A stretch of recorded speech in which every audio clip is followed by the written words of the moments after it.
ትችላለህ። እሺ እሱን ተውና እኔም ብቻ አውራኝ። መጀመሪያ ምላሱ እንደ አስፋልት ንጣፍ የተዘረጋውን ባልሽን አሳርሱ፣ አለበለዚያ አስተነፍስለታለሁ።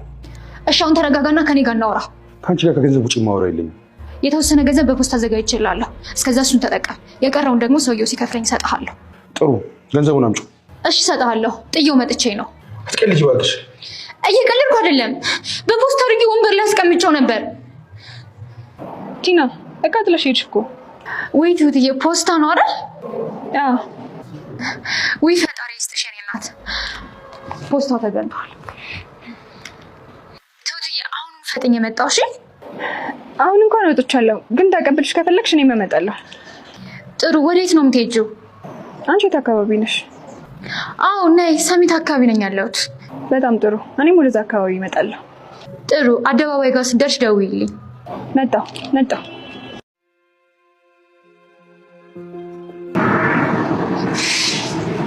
ትሁትዬ እንዴት ነሽ? አመሰግናለሁ። እሺ በጣም ነው የሚያስፈልገኝ የነበረ፣ ከጭንቀት አወጣሽኝ። እሺ ይሄን ያህል ውስጡ ምን ቢኖረው ነው? ለሰው የሚሰጥ ገንዘብ ነው። ብታይ ሌላ ቦታ ነው የጣልኩት ብዬ በጭንቀት እንዴት እንደሆንኩ ልነግርሽ አልችልም። አይዞሽ፣ አትጨነቂ። ያ ገንዘብ እኮ የትም አይሄድም። ልክ ነሽ ትሁቴ። በይ በቃ ልሂድ። እሺ ቲና፣ ትንሽ ጊዜ ካለ ሻይ እየጠጣን እናውራ። ውይ ትሁቴ አልችልም። ነገ ቤት ስለምመጣ በዛው እናወራለን። በጣም አስቸኳይ ጉዳይ ስለሆነ ነው። እባክሽ ላማክርሽ። ውይ በጣም ይቅርታ፣ አልችልም። ይሄን ያህል ምንድን ነው? አባባን የሚመለከት ጉዳይ ነው። አባባን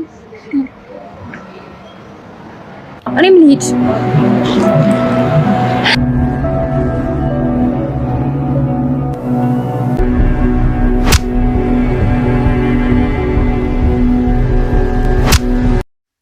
ካሌብ አባቱ ከቤት ወጥተው ከቀሩ ቀናቶች ተቆጥረዋል። እሱም በጣም ጭንቀት ውስጥ ነው። ካሌብ የት ሄድክ? ምን እያሰብክ ነው? እያለችው ነበር። ትሁት ሀሳቤ አንድና አንድ አባቴን ለማዳን ብቻ ነው። እዚህም ደግሞ ቴናን ማገት አለብኝ። ትሁት ምን ብላ ትደነግጣለች። እንደዛም አይሆንም። ቴና ገንዘቡን ላጋችሁ ካልሰጠችው እኮ አባዬን የሚጎዱ አይመስልም። ቴና ገንዘብ ሳትሰጠው ስትቀር አጋቹ ከታጋቹ ጋር መደራደሩ ስለማይቀር በዚህ አጋጣሚ አባዬን ልናወጣው እንችላለን። ትሁትም እኔ ግን ፈርቻለሁ። የህይወት መስዋዕትነትን የሚፈልግ ትልቅ ከባድ ችግር ውስጥ ነው ያለ ነው።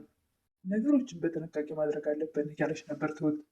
ሰላም ጤና ይስጥልኝ ውድና የተከበራችሁ በመላው ዓለም ያላችሁ ኢትዮጵያና የተወደዳችሁ፣ እግዚአብሔር ይመስገን ደህና ነኝ። የከፋኛው ሚስትና የሰራተኛዋ ፍጥጫ ወይም ደግሞ ትሁት ድራማ ክፍል 42ን አብረን እናያለን። ትሁት ካሌብ ትንሽ ገንዘብ አስፈልጎኝ ነበር እያለችው ነበር። ትሁት እባክሽ እሰጥሻለሁ፣ ግን አባዬ ደህና እንዲሆን ጸልይልኝ እያለ ነበር። የሚገርመ ነገር ቢኖር ጧት ማታ ጸሎቴ ይሄ ነው። ደግሞ አንድ ክፍል አዘጋጅልኝ። ለምን ትለያለች ነበር ትሁት። ቴናን ማገት አለብኝ። በቃውን ወሰንክ ማለት ነው ያለች ነበር ትሁት። አዎ ለማገቻ አንዳንድ ነገሮችን ገዝቼ እመጣለሁ። እያይሻት ስትመጣ ጠብቂያት እንዳትወጣ። ካሌብም አባቱን ለማግኘት ቴናን አግቶ ማሰቃየትና እውነቱን እንድታወጣ ማድረግ ነው። ዳኒም የባለፈው ክፍል ትሁት እስካሁን የበደልከውን ወይም ያጠፋውን ጥፋት እንደ ካሳ ይሆንልሃልና መጠቀም ካለብህ የምትጠቀምበት ጊዜ አሁን ነው፣ ተጠቀምበት፣ ቴናን አውጣጣት እያለችው ስለነበረ እሱም ቴናን እያውጣጣት እሷም ደግሞ አሳይሃለሁ እያለች ቀጠሮ እየሰጠች ልታሳየው ወይም ደግሞ ያለበት ልትነግረው ፈቃደኛ ስላልሆነች ከቅርብ ርቀት እየተከታተለ ያለችበት ድረስ ሂዶ አባዬን ለማዳን ብሎ እዛ ድረስ ሂዶ አሁን ላይ ግን እሱ ራሱ እጆቹና እግሮቹ ታስረው ከአባባ ጎን ተቀምጦ ብዙ መስዋዕት እየከፈለ ነው። በመጀመሪያም ዳኒ አባባን በተደጋጋሚ ራሴ ልግደለው፣ ራሴ ላጥፈው፣ አሳልፈ ስጠኝ እያለ በተደጋጋሚ ጠላቴ ነው እያለ ስለነበረ የካሌብ አባትም እጅግ በጣም ተቀይመው ወይም ደግሞ አዝነው ነበረ። በስተመጨረሻም የካሌብ አባት የእውነት ሊያድነው እንደመጣ ስላወቁ እሳቸውም በእርግጠኝነት ከዛ ቤት ሲወጡ ዳኒ ሲፈልገው ወይ ደግሞ ያለ ፍላጎቱ ቴናን ሳይወድ በግዱ ገንዘብ ለማግኘት ብሎ ተጠግቷት የነበረ ወይ ደግሞ ገንዘብ አግኝቶ ከኤደን ጋር መኖር ስለነበረ ዓላማው ያን የሚፈልገውን ገንዘብ እንደሚያገኝ እርግጠኛ ነው። አባባም ለዋለለት ውለታ ዝም አይለውም።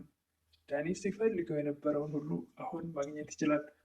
እንግዲህ ትሁትም ታምር ወይም ደግሞ ታሪክ ስለሰራች ሶስታቸውም እዛ አንድ ቤት ውስጥ እዛ ማገቻ ቦታ ውስጥ ሶስቱም አንድ ላይ ስለሆኑ ትሁት ከጀርባው እንግዲህ ባጣና ብላ ስለዘረረችው ሰውየውን ወደ አሁኑ እጁን እግሩን ካሰሩት ሶስቱም ተባብረው ምንም ሳይነካቸው ወይ ደግሞ ለፖሊስ ያመለክታሉ ወይ ደግሞ ያመልጣሉ። በመጀመሪያ ሜዳኔና የአባባ እግራቸው እጃቸው ታስሮ ስለነበረ ስለተፈታ አሁን ትሁት በአጣና መታ ስትዘርረው ወደ አሁኑ እጆቻቸው እግሮቻቸው ስለተፈቱ ለማምለጥ ይመቻቸዋል ወይ ደግሞ ሰውየውን ለማሰርም ይችላሉ።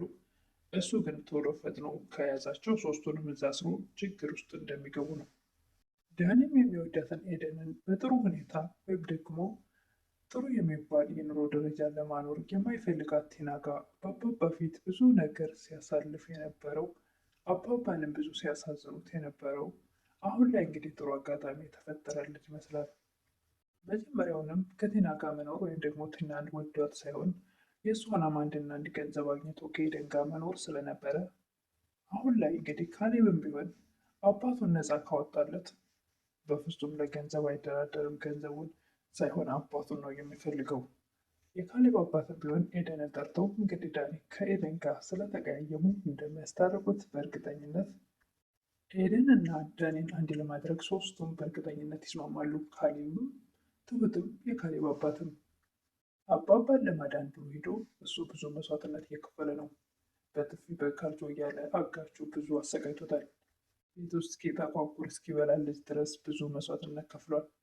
የካሌብ አባትም እሷ ናት እንጂ እሱ መጥፎ ሰው አይደለም ይሉ ነበር። ከዚህ በፊትም በሰላሙ ጊዜ ለካሌብ እሱ መጥፎ ሰው አይደለም፣ የመጣው አንድና አንድ ገንዘብ ብቻ ፈልጎ ነው፣ ሌላ ነገር ፈልጎ አልመጣም።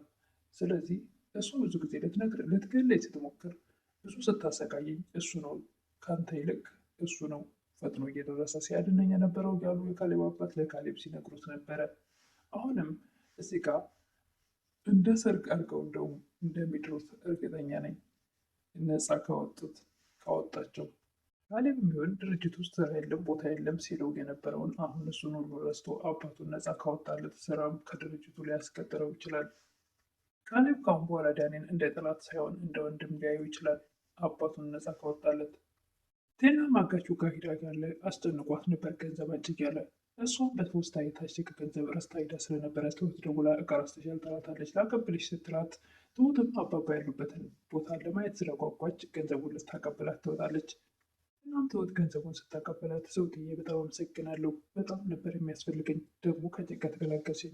ምንድን ነው ይሄን ያክል አባባን የሚመለከት ነገር ነው እያለቻት ነበር ትሁት።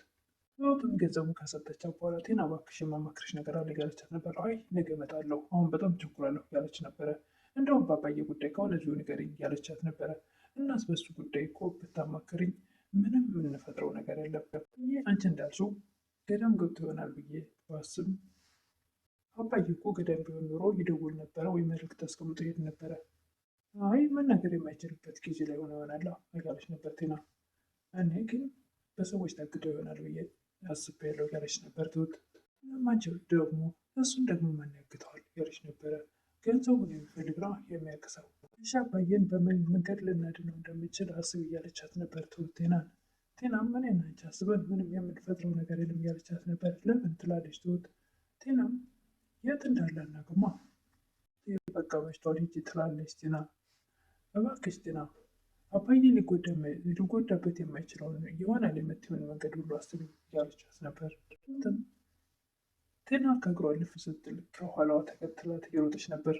አጋቹም ከቴና ገንዘቡን ሊቀበል ወደ ውጭ ወጥተው ስለነበረ ዳኒ የራሱን እጆች እግሮች ከፈታ በኋላ አባባን እጆች እግሮቹን ፈታቸው።